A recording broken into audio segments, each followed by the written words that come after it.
Welcome to the deep dive. Great to be here. Today, we're embarking on really a captivating journey into the heart of the natural world. We're focusing on some truly incredible birds and the unique, really insightful observations shared by an expert we know as Birdwatcher. That's right. You sent us an amazing collection of their experiences, and our mission for this deep dive is, well, to unpack every fascinating detail. Exactly. We're here to extract the most compelling insights, not just about the Chorister Robin-Chats themselves, which are fascinating enough, Great. but also about their remarkable parenting strategies and the thriving ecosystem Birdwatcher gets to observe up close. It sounds like more than just bird watching. Oh, absolutely. This isn't merely a discussion about birds. It's about gaining a rare, sort of intimate perspective into nature's intricate dance, seen through the eyes of someone who knows it incredibly well. Okay, let's jump straight in then. What immediately leaps out from Birdwatcher's account is the sheer excitement, the delight around the return of these beloved Chorister Robin-Chats. Yes. They've chosen Birdwatcher's garden as their breeding ground yet again. It's quite special. For those who might not know them, what are these birds like? Well, they're rather striking birds, often found in the undergrowth. They have these vibrant, sort of rufous underparts and a really distinctive, often quite melodious song. So having them return year after year, that must feel like quite a privilege. It absolutely is, and it really speaks volumes. Birdwatcher has documented quite extensively that this delightful pair successfully raised a brood last year and has wasted absolutely no time starting a new family this year. Already? Wow. Yes. The observations describe 2 precious eggs nestled in their nest, and both parents are, quote, working tirelessly to provide for their offspring. Tirelessly, I bet. But what's truly fascinating here isn't just the consistency, it's what it implies about the habitat. Ah, right. Good point. For a pair to return to the exact same spot, it suggests an environment that offers safety, abundant resources, and crucially, minimal disturbance. A real sanctuary. A true sanctuary, exactly. Which is quite rare to find so consistently. It's a remarkable vote of confidence, you could say, from the birds themselves in Birdwatcher's haven. And when you look at the specifics of their parenting, the dedication is, well, it's astonishing. Oh, really? Birdwatcher details their food gathering efforts, and it sounds less like casual foraging and more like a high-stakes catering operation for these chicks. That's a great way to put it.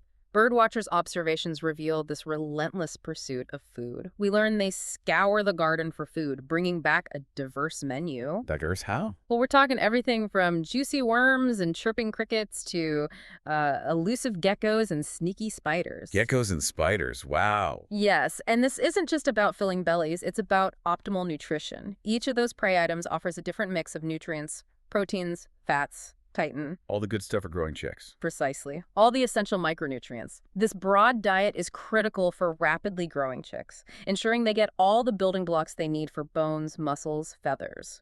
Especially in that short, demanding growth window. Exactly. It also makes the parents less vulnerable if, say, one type of insect isn't around as much.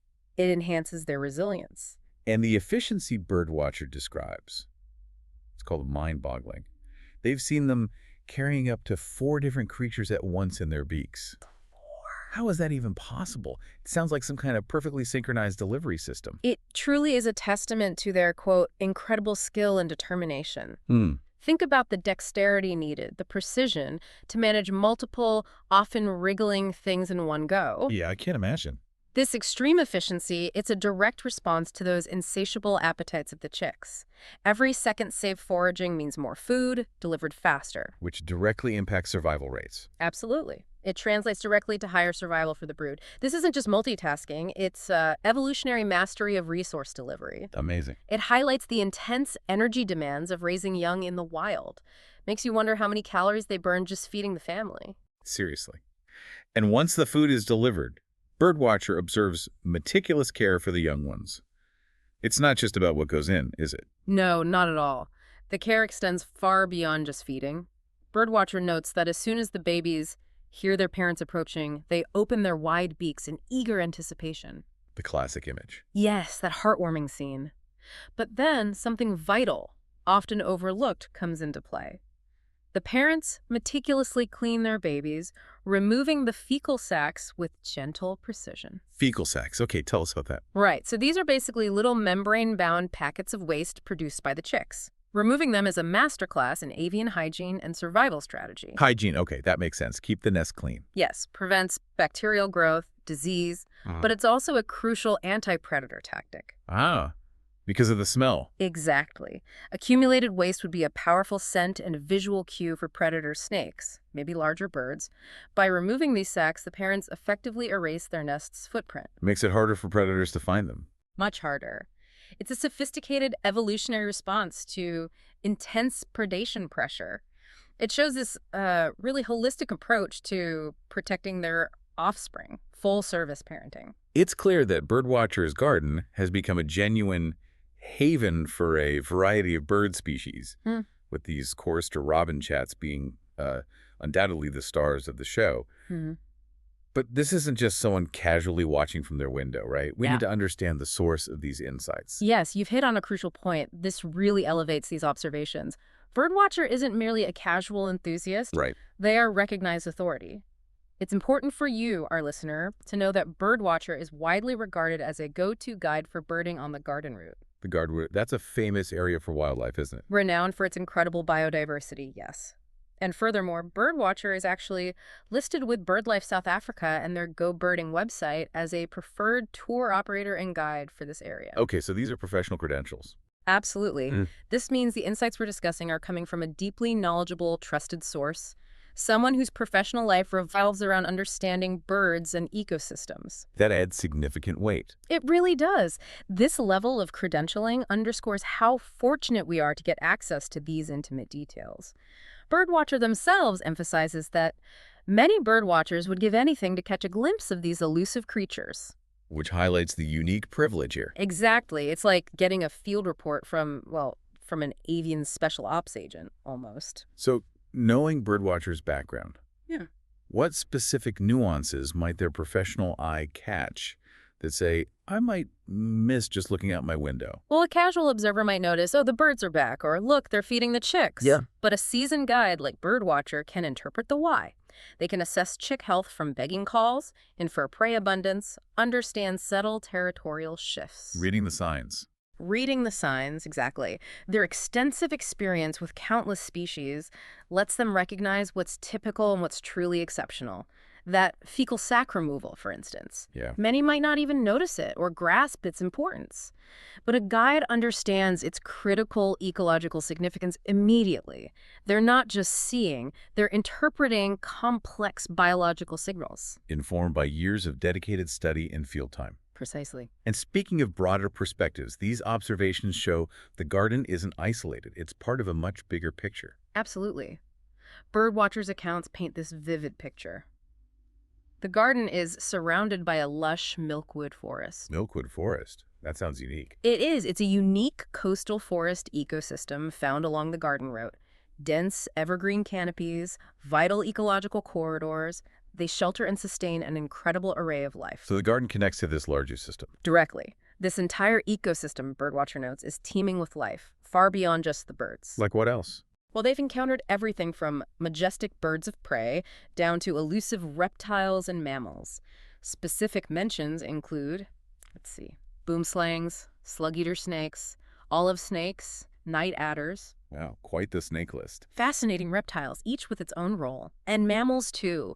Bushbuck, porcupines, honey badgers, even the fascinating Wahlberg's epauletted fruit bat. Honey badgers, okay. It just shows how one specific observation, like these Robin-Chats nesting, can open a window onto this rich tapestry of a thriving natural community. It really emphasizes the interconnectedness. What happens in the garden matters to the forest. Exactly. It has ripples throughout the entire surrounding biome.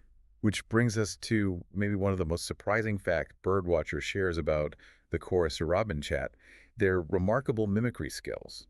This one kind of blew me away. It truly is a marvel of the avian world, and it highlights, the cognitive complexity of these birds. How good are they? Birdwatcher documents that they can perfectly imitate the calls of numerous bird species.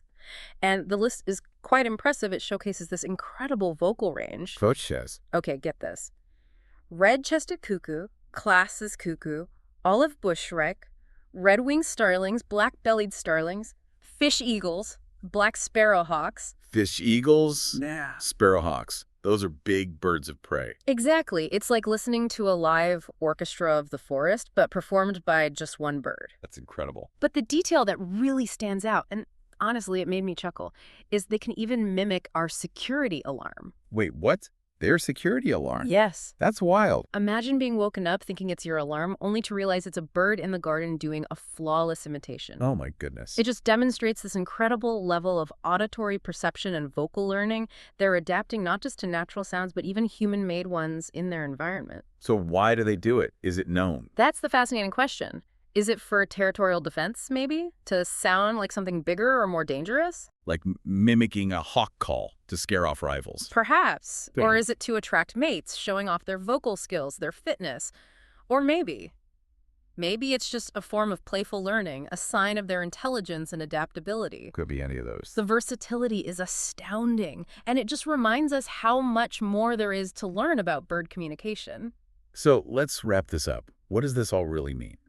Through these incredible detailed observations from Birdwatcher, who we know is a true expert, a go-to guide on the garden route, we've taken this deep dive into the tireless dedication of Chorister Robin-Chat parents, the amazing biodiversity of their garden and the surrounding milkwood forest, and these surprising, almost funny vocal talents. Yeah, the alarm mimicry. It really does feel like getting a VIP pass into a hidden, natural world. This deep dive truly reveals how closely observing even a single species, like Birdwatcher does with the Robin-Chats, can unlock such a treasure trove of information. About the whole ecosystem. Exactly. About the entire ecosystem and the complex, beautiful behaviors within it. It reminds us, I think, that there's always more to learn about the world right outside our doors. If we just take the time to look and listen. Especially when guided by someone with Birdwatcher's kind of expertise, patience, and real passion. So, a final thought for our listeners. Yeah. What aspects of these amazing birds stood out most to you? And thinking about your own environment, what other natural wonders might be hiding in plain sight, just waiting for a patient observer, maybe even you, to uncover their secrets?